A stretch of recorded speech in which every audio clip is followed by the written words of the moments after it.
أعوذ بالله من الشيطان الرجيم بسم الله الرحمن الرحيم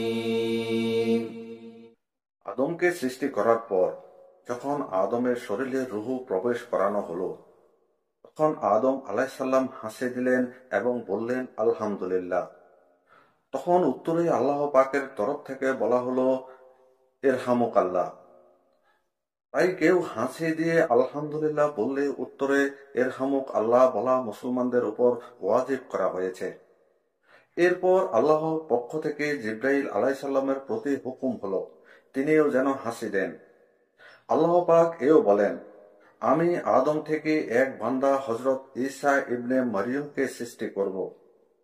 হযরত আদম আলাইসাল্লাম মাটি থেকে উঠে সুসজ্জিত পোশাক ও স্বর্ণখচিত মুকুট পরিধান করে বেহেশতে অবস্থিত এক আসনে গিয়ে উপবেশন করেন, যা গহনাপত্র হীরা জহরত দ্বারা সুসজ্জিত। এই সময় তার চেহারার নূর আল্লাহর আরশ পর্যন্ত চমকাতে থাকে। আর এই ছিল নূরে মুহাম্মদী সাল্লাল্লাহু আলাইহি ওয়াসাল্লাম। অতঃপর সকল ফেরেশতাদের প্রতি হযরত আদম আলাইহিসসালামকে সেজদা করার জন্য আল্লাহ তাআলার আদেশ হলো। আর এই সেজদা ছিল আদমের প্রতি সম্মান প্রদর্শনার্থে, ইবাদতের সেজদা নয়। পবিত্র কালামে আল্লাহ পাক ইরশাদ করেন, আর আমি যখন আদমকে সেজদা করতে ফেরেশতাদের বললাম, তখন ইবলিস ব্যতীত সকলেই সেজদা করল। সে সেজদা করতে অস্বীকৃতি জানালো এবং অহংকার করল ও কাফেরদের দলভুক্ত হলো। ফেরেশতারা সেজদা থেকে মস্তক উত্তোলন করে বুঝতে পারলেন সেজদা করতে অস্বীকারী ইবলিস। তখন ফেরেশতারা পুনরায় সেজদায় পতিত হয়। ফেরেশতাদের দ্বিতীয় সেজদা ছিল আল্লাহর নির্দেশ পালনের শুকরিয়া স্বরূপ। এবার আল্লাহ পাক ইবলিসকে লক্ষ্য করে বললেন, হে ইবলিস, আমি যাকে আপন হস্তে সৃষ্টি করেছি তাকে সেজদা করতে কিসে তোমাকে বাধা দিল? এইটা তো তুমি অহংকার করলে। মর্যাদায় কি সে উচ্চ না তুমি? ইবলিস বলল, আমি আদম চেয়ে শ্রেষ্ঠ। আপনি আমাকে আগুন দিয়ে আর তাকে মাটি দিয়ে সৃষ্টি করেছেন। এবার আল্লাহ পাক তাকে লক্ষ্য করে ইরশাদ করলেন, হে ইবলিস, তুই এখান থেকে বেরিয়ে যা, কারণ তুই অভিশপ্ত হয়েছিস। তোর উপর কিয়ামত পর্যন্ত আমার লানত।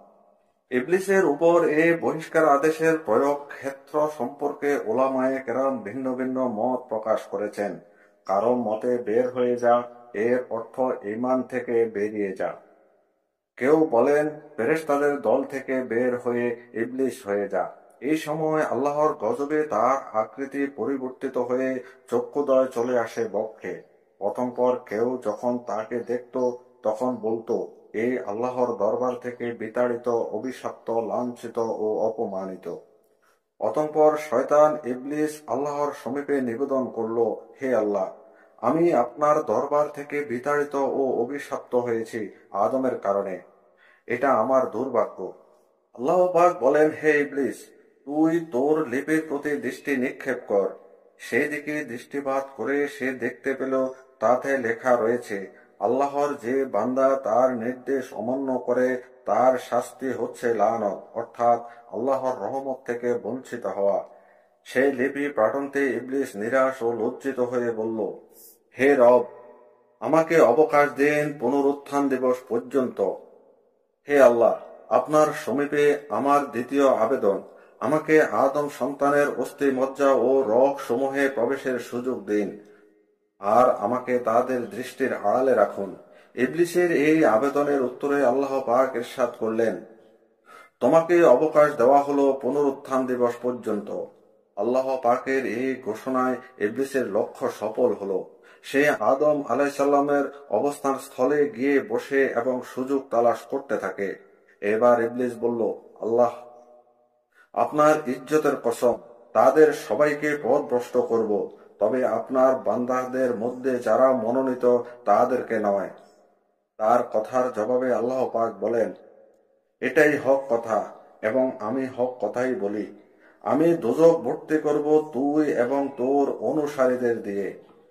এরপর আল্লাহ পাকের হুকুমে ফেরেশতারা আদম আলাইসাল্লামের আসন জান্নাতুল ফেরদাউসে এনে রাখেন এবং আল্লাহ পাক আদম আলাইসাল্লামকে সকল নেয়ামত দান করেন। এতদা সত্ত্বে তিনি মানসিকভাবে সুস্থি বোধ করছিলেন না, কেননা সকল আরাম আয়েশ ও মানসিক প্রশান্তি আসে সমগ্র জাতির সহচর্য থেকে, কিন্তু সারা দুনিয়ার কোথাও তার সমগোত্রীয় কেউ ছিল না। আদম আলাইসাল্লাম এর অবস্থা আল্লাহ পাকের অজানা ছিল না, তাই তিনি আদম আলাইসাল্লামের জোড়া সৃষ্টির ইচ্ছা করলেন, কেননা আল্লাহ ব্যতীত আর কেউই জোড়ার প্রয়োজন মুক্ত নয়। হযরত আদম আলাইসাল্লাম যখন অস্থির চঞ্চল হলেন, তখন আল্লাহ তার উপর নিদ্রা চাপিয়ে দেন। এই অবস্থায় আল্লাহ পাক জিব্রাইল আলাইসাল্লামের দ্বারা আদম আলাইসাল্লামের বাম পাজরের একটি হাড় বের করে আনেন, কিন্তু এতে আদম আলাইসাল্লামের কোনো ব্যথা বেদনা বা কষ্ট অনুভূত হয়নি। এই অবস্থায় তিনি যদি ব্যথা বেদনা বা কষ্ট অনুভূত করতেন, তবে পুরুষের হৃদয়ে নারীর জন্য প্রেম প্রীতি আর ভালোবাসার সৃষ্টি হতো না। আদম আলাইসাল্লাম এর পাজরের হাড় থেকে তার জীবনের সাথী হযরত হাওয়া আলাইসাল্লামকে সৃষ্টি করেন। চেহারার সৌন্দর্য রূপ লাবণ্যে তিনি ছিলেন অনন্য। তদুপরি আল্লাহ তাআলা হাওয়া আলাইসাল্লামকে বুদ্ধিমত্তা, লজ্জাশীলতা এবং পরিপূর্ণ প্রীতি ও ভালোবাসার গুণ বৈশিষ্ট্য দিয়ে পরিপূর্ণ করেই সৃষ্টি করেছেন। তাকে বেহেশতের সুসজ্জিত পোশাক পরিয়ে স্বর্ণ খচিত মুকুট মাথায় পরিয়ে স্বর্ণ খচিত আসনে বসানো হয়। অতঃপর হযরত আদম আলাইসাল্লামকে নিদ্রা থেকে জাগ্রত করে হাওয়া আলাইসাল্লামের সাথে তার দেখা করানো হয়। হযরত আদম আলাইসাল্লাম তাকে দেখার পর তার দিকে হাত বাড়াতে চাইলে আল্লাহ তাআলার পক্ষ থেকে আওয়াজ এলো, হে আদম, সাবধান, বিয়ের পূর্বে তার সংস্পর্শে যাওয়া তোমার জন্য হারাম। তখন আদম আলাইসাল্লাম বিয়ে করার নিবেদন করলেন।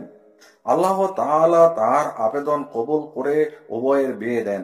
এই উপলক্ষে আল্লাহ পাক ফেরেশতাদেরকে লক্ষ্য করে বললেন, সকল পর্দা লাগানো হোক এবং আজ গহনা গাটি, মারওয়ারিদ ও হীরা জহরত উৎসর্গকৃত হবে। এই শাদী মোবারককে কেন্দ্র করে সকল ফেরেশতা তুবা বৃক্ষের নিচে এসে হাজির হলে আল্লাহ তাআলা স্বীয় পর্দা সরিয়ে ফেলেন এবং নিজেই স্বীয় স্তব স্তুতি প্রশংসা ফেরেশতাদেরকে শুনিয়ে দেন।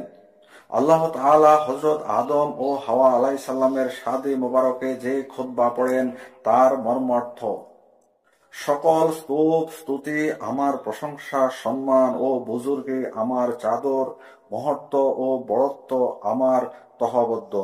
সমগ্র সৃষ্টি আমার দাস দাসী, পয়গম্বররা আমার রাসূল ও ওলি, মুহাম্মদ সাল্লাল্লাহু আলাইহি ওয়াসাল্লাম আমার হাবিব, বন্ধু ও রাসূল। আমি বস্তু নিশ্চয় সৃষ্টি করেছি যেন সেই সব আমার একত্বের সাক্ষী হয়। সকল ফেরেশতা, আসমানের সকল অধিবাসী এবং আরশ বহনকারীরা আমার একাত্বের সাক্ষ্য প্রদান করে। আমি আমার নতুন সৃষ্টির শক্তিমত্তায় হাওয়াকে আদমের নিকট বিয়ে দিচ্ছি। আদমের উপটোকন এবং হাওয়ার মোহর হচ্ছে আমার তসবিহ, তাহলিল এবং আমার পবিত্রতা ও মহত্ব বর্ণনা। আল্লাহ ব্যতীত কোনো হুকুম কর্তা নেই, তিনি এক, তার কোনো শরীক নেই। হে আদম ও হাওয়া, তোমরা আমার বেহেশতে যথারীতি বসবাস করতে থাকো। তোমরা তথাকার ফল ফলাদি সানন্দে খাও, কিন্তু ওই গাছটির নিকটে যেও না। যদি যাও তবে তোমরা জালেমদের অন্তর্ভুক্ত হবে। তোমাদের উভয়ের প্রতি আমার সালাম, রহমত ও বরকত বর্ষিত হোক। এরপর হযরত আদম আলাইসাল্লাম আল্লাহ পাকের প্রশংসা বর্ণনা করতে গিয়ে বলেন, আমি আল্লাহ তাআলার পবিত্রতা বর্ণনা ও প্রশংসা করছি। আল্লাহ ব্যতীত আর কোনো হুকুম কর্তা নেই। আল্লাহ অতীব মহান। আল্লাহ তাআলার শক্তি সামর্থ্য ব্যতীত কারো কোনো শক্তি সামর্থ্য নেই। যিনি অত্যন্ত মহৎ, মহান ও সম্মানিত। মহান রাব্বুল আলামিন আদম ও হাওয়ার শাদী মোবারকের খুতবা পাঠন্তে ফেরেশতারা আনন্দ উৎসব করে এবং পরস্পরকে মোবারকবাদ দিয়ে অলঙ্কারাদি ও হীরা জহরত উৎসর্গ করতে থাকেন। আদম আলাইসাল্লাম হাওয়া আলাইসাল্লামের সাথে দৈহিক মিলনে প্রবৃত্ত হতে চাইলে আওয়াজ এলো, হে আদম, যতক্ষণ পর্যন্ত হাওয়ার মোহর আদায় না করছো ততক্ষণ সে তোমার জন্য হালাল নয়। এই সতর্ক বাণী পেয়ে হযরত আদম আলাইসাল্লাম নিবেদন করলেন, হে আল্লাহ, আমি কেমন করে হাওয়ার মোহর আদায় করব? আল্লাহ পাক আদেশ করলেন, 10 বার আমার হাবিব মোহাম্মদ মুস্তফা সাল্লাল্লাহু আলাইহি ওয়াসাল্লামের প্রতি দুরূদ পাঠ করো, তাতে হাওয়ার মোহর পরিশোধ হয়ে যাবে। রাসূলুল্লাহ সাল্লাল্লাহু আলাইহি ওয়াসাল্লামের সম্মানিত এই পবিত্র নাম শুনতেই হযরত আদম আলাইহিসসালাম তার দর্শন লাভের প্রত্যাশী হলেন। আল্লাহ পাক আদেশ করলেন, তুমি তোমার হাতের নখের প্রতি দৃষ্টি দাও। আদম আলাইহিসসালাম তার হাতের নখের প্রতি দৃষ্টি দিতেই মুহাম্মদ সাল্লাল্লাহু আলাইহি সাল্লামের আকৃতি তার জানা হয়ে যায়। ফলে তার হৃদয়ে সন্তান বাৎসল্য ও পিতৃস্নেহ ভরে ওঠে। ফলে আদম আলাইহিসসালাম খুবই আগ্রহ সহকারে 10 বার হুজুর সাল্লাল্লাহু আলাইহি সাল্লামের প্রতি দুরূদ শরীফ পাঠ করেন এবং তার প্রতি ঈমান আনেন। তখন আল্লাহ তাআলা ইরশাদ করেন, হে আদম, তুমি যে দুরূদ পাঠ করেছ তার মর্যাদা এত বেশি যে যার কল্যাণে আমি তোমার জন্য হাওয়াকে হালাল করে দিলাম। অতঃপর আল্লাহ পাক ইরশাদ করেন, হে আদম, তুমি ও তোমার স্ত্রী জান্নাতে থাকো এবং তা থেকে যা ইচ্ছা সানন্দ চিত্তে ভক্ষণ করো, কিন্তু ওই গাছের নিকটবর্তীও হইও না, অন্যথা তোমরা জালেমদের অন্তর্ভুক্ত হয়ে যাবে। তুমি এটা জান্নাত পেয়েছ, তুমি এখানে না ক্ষুধার্ত হবে, না বিবস্ত্র ও পিপাসার্ত হবে, আর না গরমে কষ্ট পাবে। অতঃপর বলা হলো, হে আদম, তুমি ইবলিসের প্রতারণা থেকে সতর্ক থাকবে, কেননা সে তো তোমার পরম শত্রু। এই সম্পর্কে কালাম পাকে ইরশাদ হয়েছে, অতঃপর আমি বললাম, হে আদম, এই শয়তান তোমার ও তোমার স্ত্রীর দুশমন, সুতরাং সে যেন তোমাদেরকে বেহেশত থেকে বের করে না দেয়। ঘটনার বাকি অংশ পরবর্তী পর্বে দেখার অনুরোধ রইল। আল্লাহ হাফেজ।